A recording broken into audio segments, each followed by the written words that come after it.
আমার বেবির বইয়ের প্রতি আগ্রহ বাড়ানোর জন্য আমি বিভিন্ন সময় বিভিন্ন বইগুলো কিনে থাকি। তবে এবার আমি একটা নতুন ধরনের বই কিনেছি, সেটা হলো গিয়ে পপ আপ বুকস, যেটা আমার বাচ্চার ব্রেন ডেভেলপমেন্টের জন্য এবং বইয়ের প্রতি আগ্রহ বাড়ানোর জন্য অনেক বেশি কাজে দেবে বলে আমি মনে করছি। আমি বইগুলো নিয়েছি বুক এন্ডসের মগবাজার ব্রাঞ্চ থেকে, যেটা অ্যাট দ্য টেবিলের ভিতরে অবস্থিত, এবং এই বইগুলোর দাম পড়েছে 400 করে, এবং ওরা আমাকে 25% ডিসকাউন্ট দিয়েছে। তো ওদের 8 তারিখ পর্যন্ত ডিসকাউন্ট চলছে, আপনারাও চাইলে যেতে পারেন। তো আমরা প্রথমে একটু দেখি কি ধরনের বই এটা।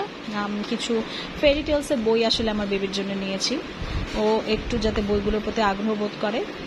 যেহেতু ফেরি টেলসের বইগুলো বাচ্চারা পছন্দ করে, তো সে কারণে আমি পপ আপ বুকসের জন্য ফেরি টেলসের স্টোরিগুলো আমার কাছে মনে হয়েছে বেশ আকর্ষণীয় হবে ওর জন্য।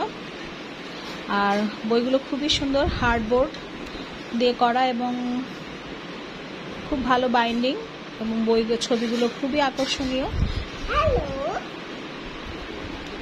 এই যে দেখতে পাচ্ছেন, বইয়ের মলাট খুবই সুন্দর এবং বইয়ের কভার ছিঁড়ে যাওয়ার ভয়টা আসলে নেই।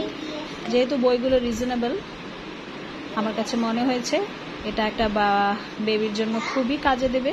কারণ বইয়ের প্রতি আগ্রহ সৃষ্টি করার জন্য তাদেরকে একটু বিভিন্ন টাইপের বই দিলে আমার মনে হয় তারা আজকাল স্ক্রিন টাইম বন্ধ করে তারা যাতে বইয়ের প্রতি আগ্রহ প্রকাশ করে, সে কারণেই আসলে এই ভিন্ন ধরনের একটা বইয়ের কালেকশন আমার মনে হয় প্রয়োজন আছে। আমি এবার বুকেন্ডসের থেকে 3টা বই নিয়েছি এবং আমার মেয়ে খুব পছন্দ করেছে বইগুলো। এটা খুবই কালারফুল এবং সিম্পল অ্যান্ড ইজি কিছু, ছবিগুলো অনেক বড় সাইজের, যেটা আরও বেশি দৃষ্টি আকর্ষণ করবে বাচ্চাদের। আর সিম্পল ইংলিশ, যেটা বাচ্চাদের ইংরেজি গল্পগুলো বুঝতেও সাহায্য করবে। এবং আর একটা বই নিয়েছি, সেটা হলো গিয়ে ডাইনোসর সম্পর্কে জানতে পারবে। এই বইটাও কাইন্ড অফ পপ আপ বুক না হলেও ওই টাইপেরই একটা বই, যেখানে এখানে আসলে ডাইনোসরদের বিভিন্ন প্রজাতির ডাইনোসর নিয়ে আলোচনা করা হয়েছে।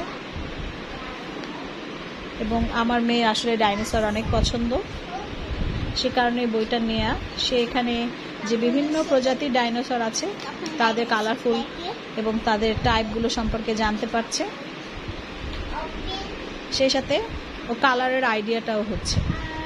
ধন্যবাদ বন্ধুরা, আজকে এই পর্যন্ত।